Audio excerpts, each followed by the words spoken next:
स्वागत है आपका हमारे डिजिटल प्लेटफॉर्म पर। मैं हूं आपके साथ श्वेता श्रीवास्तव। आज हम बात करेंगे उस आतंकी साजिश की जो रची गई थी डी कंपनी और आईएसआई की बड़ी साजिश, जिसे त्योहारों के पहले अंजाम देना था।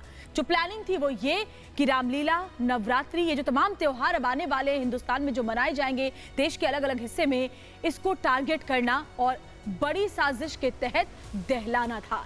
लेकिन गनीमत रही कि वक्त पर ही नापाक मंसूबों को नाकाम कर दिया गया और ये आतंकी गिरफ्तार किए गए हैं। 6 आतंकी कुल पकड़े गए हैं। जो सबसे बड़ी जानकारी निकलकर सामने आई है वो सीधे ही आई है कि डी कंपनी यानी कि अंडरवर्ल्ड से इसका सीधा कनेक्शन था।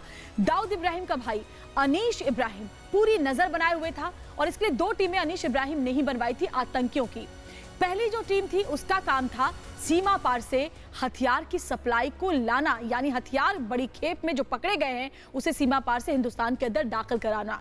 और दूसरी जो टीम बनाई गई थी उसका काम यह था कि किसी तरीके से फंड जुटाना, यानी आतंक के लिए हवाला के जरिए हिंदुस्तान में फंड जुटाना ताकि आतंकियों को फंड पहुंचाया जा सके इस आतंकी साजिश को अंजाम देने के लिए। देखिए, और भी जो जानकारियां मिली है उसके बारे में मैं आपको बता दूं।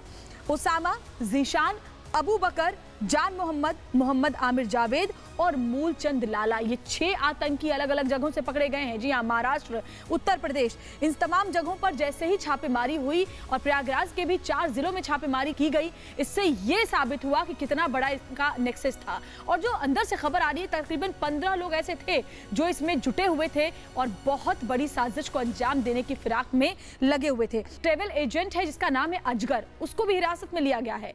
13 सितंबर को ट्रेवल एजेंट अजगर ने एक टिकट बुक कराई। तो ये सब कुछ चल रहा था आईएसआई और साथ ही डी कंपनी यानी कि अंडरवर्ल्ड का जो बड़ा नेक्सस है, जो भारत में आतंक के जरिए दहलाने की कोशिश में लगा हुआ था, उसकी यही कोशिश थी कि किसी भी तरीके से इन नापाक मंसूबों के जरिए भारत में त्योहारों से पहले दहशतगर्दी मचाई जा सके और दहशतगर्दों की एक पूरी फौज, ये पूरी टीम जो थी वो इस पर लगातार काम कर रही थी। और देखिए, सबसे जो बड़ी बात सामने आई है वो देखिए, जो आतंकी उसामा है उसे पाकिस्तान के हट्टा में ट्रेनिंग दी गई थी। जी हाँ, और ये हट्टा वही जगह है जहाँ आपको याद होगा मुंबई हमलों में जो जिंदा पकड़ा गया था आतंकी कसाब, उसे भी हट्टा में ही ट्रेनिंग दी गई थी, यानी बाकायदा इसके लिए ट्रेंड करके इन आतंकियों को हिंदुस्तान भेजा गया था।